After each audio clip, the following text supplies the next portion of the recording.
that has been geared towards keeping Iraq weak and isolated. Isolated from the United States, but also isolated from all of our other neighbors.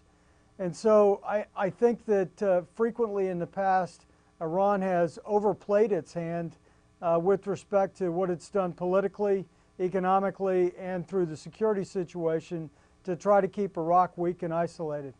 I can't predict the future. I know that Iran wants to continue to influence things, but I don't think that the Iraqis are about to be dominated by anybody. So I think that there's obviously a decision that must be made politically between Iran and Iraq and the nature of that relationship. What we hope is that it's based on mutual respect.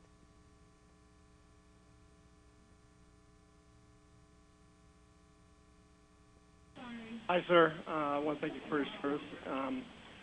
As we draw down, how do you see a transition for the intelligence services and specifically linguistic support in theater main areas? Anything else? Okay, I got part of the question, how do I see a transition of the intelligence services? Was there another part of that? Right, the intelligence support to the area and the linguistic services, are you still going to have contracting linguistic support in theater, or how's that going to transition? Well, obviously the U.S. Embassy is going to have a very robust engagement plan, and if you look at the strategic framework agreement, there's a requirement for our two countries to establish a set of conditions for cooperation in a wide variety of areas that range from education, agriculture, science and technology, to defense and security cooperation.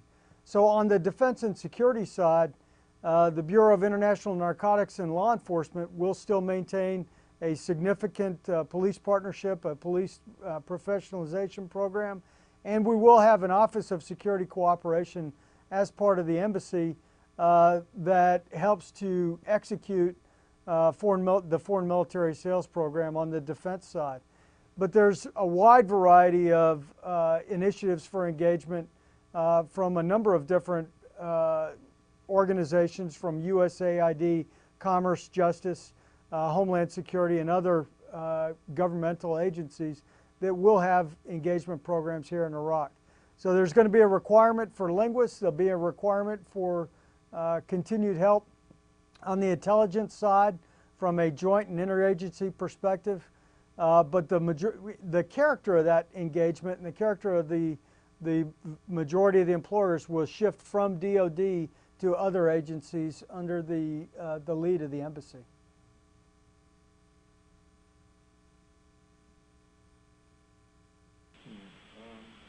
Good morning, sir. Can you give us sort of a capsule look at the socioeconomic status of Iraq as far as being, quote-unquote, a new country? Obviously, how that is going to be a significant factor as it moves forward. Just give us your thoughts on where the country stands from a socioeconomic perspective. Sure. I think that, first of all, you have to put today's situation in the context of where we've come over the last 8 years and even before that. And especially if you look back at many things that are remnants still of Saddam Hussein's regime with respect to the impact on society. So from a opportunity perspective, I think the Iraqi people now have opportunities that they never had in the past. Those opportunities have come at the cost of a lot of sacrifice of American troops, their families, our great civilians who served here over the years and their families, as well as our coalition partners, and maybe even most importantly for this question, the Iraqi people. They've sacrificed a lot over the last 8 years. So they have a lot of opportunities. For example, to choose their own form of government and that they didn't have in the past. But I can't accurately predict the future and know exactly what kind of choices they make. Now, from my perspective, I want to talk just a bit about democracy, because I think that, again, I have learned more about democracy here in my experience in Iraq over the last 8 years than I ever did in the United States. And excuse me just for a second. Indoors at this time. I say again, the gunfire you may hear is celebratory in nature due to the victory of the Iraqi soccer team. I'm sorry, we just Recommended that MC personnel stay indoors at this time. Thank you. we just got an announcement over the intercom. I think that the Iraqi soccer team just beat China in a soccer match, so they're recommending we stay indoors. But back to the question, I've learned more about democracy here in Iraq than I ever did in the United States. And I think the key change that we've seen over the years is not the ability to conduct an election. You know, we've seen the Iraqis go through elections. 3 of them are 3 large votes in 2005, provincial elections in January of 2009, national elections again in March of 2010. They've successfully planned for, prepared for, coordinated, and provided security and encouraged people to vote and maintain control throughout all these elections. But the key thing about democracy is not the election itself. From my perspective, it's the values that are required for a democracy to exist. And those are things that have changed each year. They've grown over the last 8 years, but they're not finished growing. The idea is that the people are actually responsible for the government, and the government must be accountable to the people, are absolutely new in this part of the world. They didn't exist, I don't think, to any great fashion before Iraq was able to develop as a democracy over the past 8 years. And we saw a number of protest movements throughout this region. You know, starting in January, February with Libya, Tunisia, Egypt, obviously. And some of them are ongoing today in Yemen and Syria. But the first question in all of those other places was that the people wanted to have a choice in their future.